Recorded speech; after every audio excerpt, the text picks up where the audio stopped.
Nais kong tumayo ang lahat para sa ating panalangin. Pangunahan mo, Charmalu. Amen. Bago magsiupo ang lahat, nais kong munang pulutin niyo ang mga nagkalat na basura at itapon ito sa basurahan bago kayo umupo. Pakihanay na din ang mga upuan. Maraming salamat. Magandang araw, mga bata! Nais kong lingunin niyo ang inyong mga katabi at bigyan sila ng matatamis niyong mga ngiti. May lumiban ba? Magaling kung ganon. Ito'y nagpapatunay lamang na gusto niyo matuto sa araw na ito. Dahil dyan, bigyan niyo inyong mga sarili ng isang masigabong palakpakan.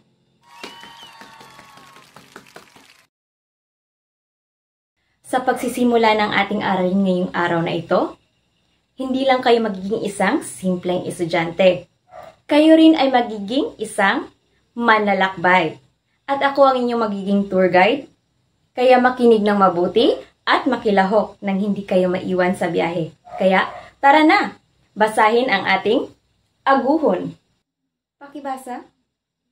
Ang aguhon ay ginagamit ng mga manlalakbay upang hindi sila mawala sa biyahe. At ito rin ay pangtukoy ng direksyon. Kaya, huwag kalimutan ang aguhon ha. Sa puntong ito, nais ko munang basahin ninyo ang ating layunin sa araw na ito. Bago tayo umalis patungo sa ating patutunguhan, nais ko munang magbalik-aral tayo. Para sa una nating gawain, magkakaroon tayo ng isang karera ng mga bibig. Nais kong basahin ninyo ang ating panuto para sa gawain ito. Maraming salamat. Naway naintindihan nyo. Simulan na natin ang paligsahan.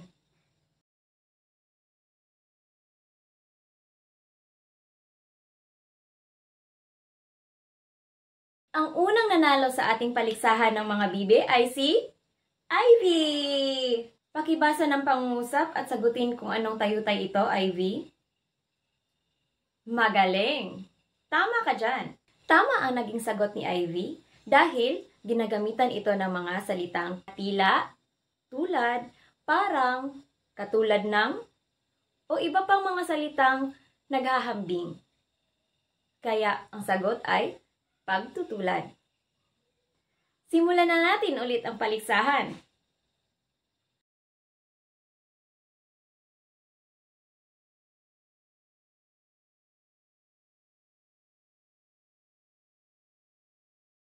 Marjorie, pakibasa ng pangungusap at tukuyin kung anong tayutay ito. Tama, dahil tuwiran itong inihambing sa ibang bagay. Dumako naman tayo sa pangatlong yugto ng ating karera. Sino naman kaya ang mananalo?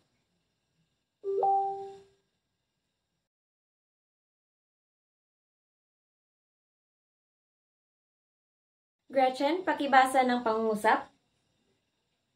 Tama, ang pahayag ay isang tayutay na pagmamalabis dahil sa mga salitang nabiyak. Hindi nabibiyak ang langit sa lakas ng kulog. Kaya ito ay pagmamalabis. Isang eksaheradong pagpapahayag.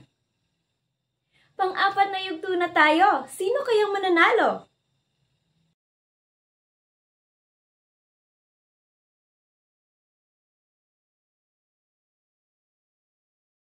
Emily! Binabati kita sa iyong pagkapanalo. Ngayon, pakibasa ng pangungusap at tukuyin ang tayutay.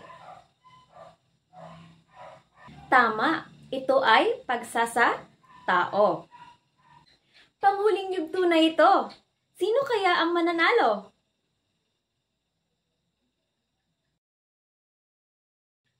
Binabati kita, Rona, at ikaw nanalo. Ngayon, pakibasa ng iyong pangungusap at tukuyin ang tayutay na nakapaloob. Tama ka dyan. Ito ay pag-uyam dahil nagpupuri ngunit nangungutya. Para sa ating pangalawang gawain, ito ay pinamagatang isipin mo. May isang kwento ako ipapabasa sa inyo at nais kong tukuyin ninyo ang mga nakasalungguhit at mga may kulay na salita.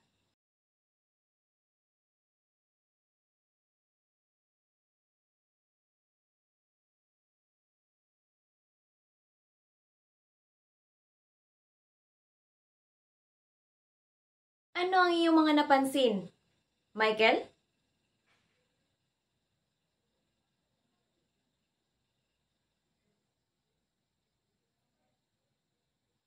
Tama! Paano naman ang mga salitang kompleto, plano, at tsokolate? Ano ang inyong napansin sa mga salitang ito? Mahusay, Ivy, at iyong napuna.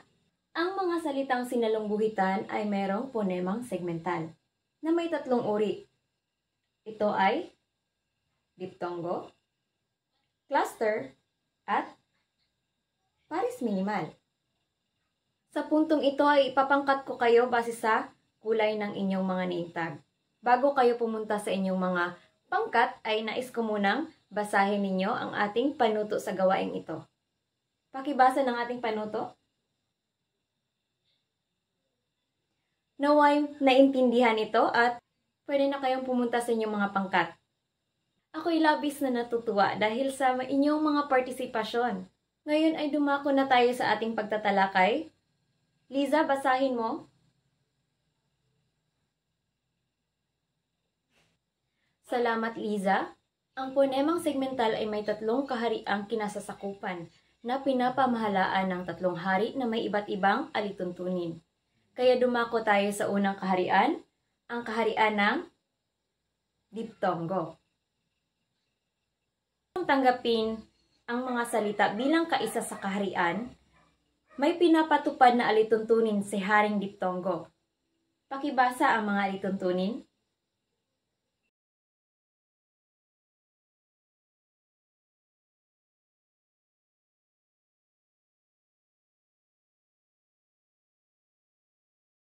Halimbawa, ang salitang aliw ay may diptongo dahil ang diptonggong iw ay nasa isang pantig, liw. Ang salitang sampay naman ay may diptongo na ay, sampay. Sa pangalawang pantig na pay, magkasama ang ay, kaya may diptongo na ay. Naintindihan ba ang diptongo? Sige, kung gayon, magpapakita ako ng mga larawan at tutukuyin ninyo kung may diptongo ba ito o wala. Handa na ba kayo? Sige. Unang larawan. Ivy. May diptongo o wala? Magaling. May diptongo. Bahay. Ang pangalawang pantig ay hay. Magkatabi ang A at ang Y kaya may diptonggong ay. Magaling, Ivy. Pangalawang larawan. Gulay. Marjorie? Tama. May diptonggong ay. Gulay. Sa pangalawang pantig, may diptonggong ay. Pangatlong larawan. Bayan. May diptongo o wala? Rona Jen? Tama ka, Rona Jen. Walang diptongo. Sapagkat, kung ito'y ating papantigin, bayan. Magkaiba ang pantig ng A at ang Y. Hindi sila magkasama sa iisang pantig kaya wala itong diptongo. Mahusay at alam nyo talaga ang diptongo. Kaya dumako naman tayo sa pangalawang kaharian. Ano kayang alituntunin ng haring cluster sa kanyang kaharian? Pakibasa.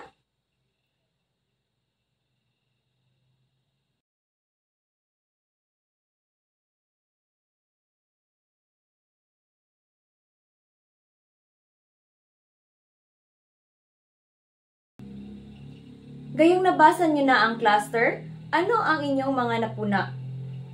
Charmalu. Mahusay, Charmalu, at inyong napuna ito.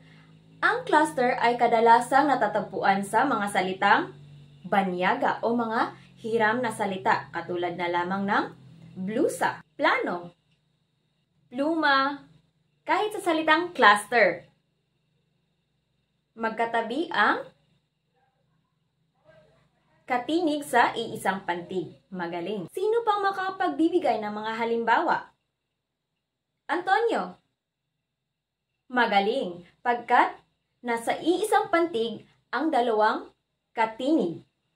Gayong aking batid na nauunawaan niyo na ang mga salitang nasa sakupan ni Haring Cluster, dumako naman tayo sa panghuling kaharian, ang kaharian ni Haring Pares Minimal.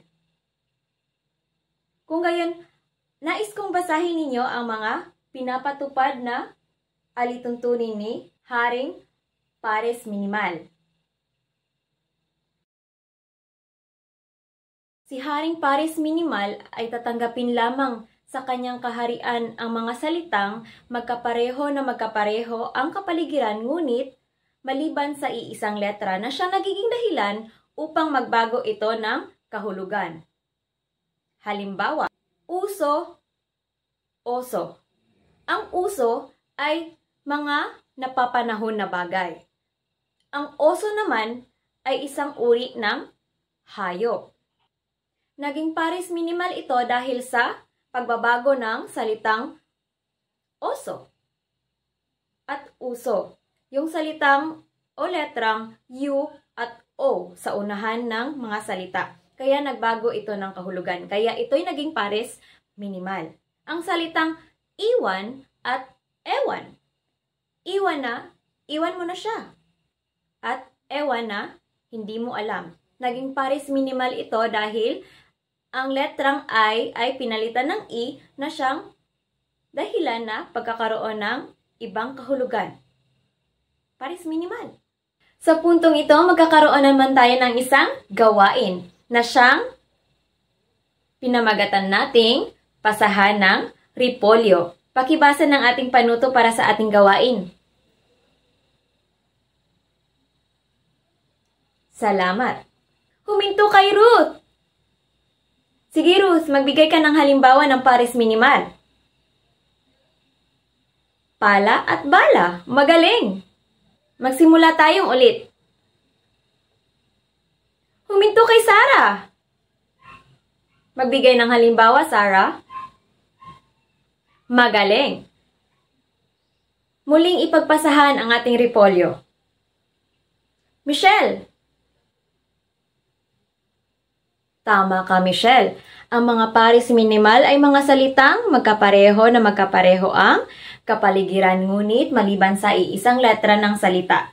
Kung kaya't nagkakaroon ito ng pagbabago ng kahulugan. Para sa ating pang-apat na gawain, nais kong ipangkat ulit kayo sa parehong pangkat. Para sa ating pang-apat na gawain, nais kong ang bawat pangkat ay gagawa ng akdang pampanitikan bilang pugay sa tatlong hari.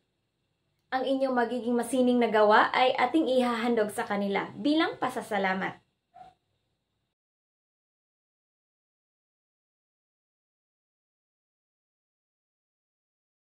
Ang bawat isa ay napakita ng husay at talento sa paggawa ng ating akdang pampanitikan, kaya palakpakan ang inyong mga sarili. Kaya sa ating pagtataya, nais kong basahin ang ating panuto.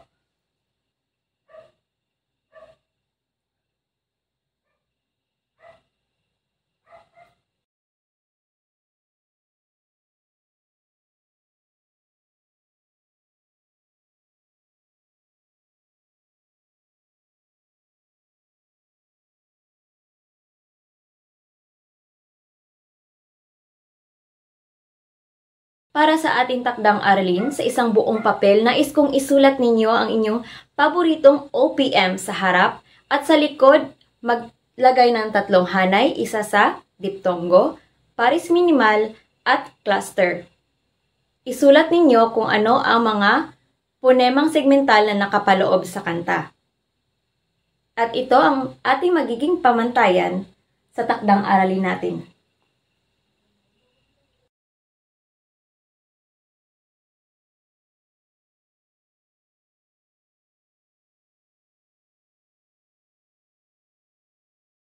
May natutunan kayo sa ating paglalakbay. Maraming salamat!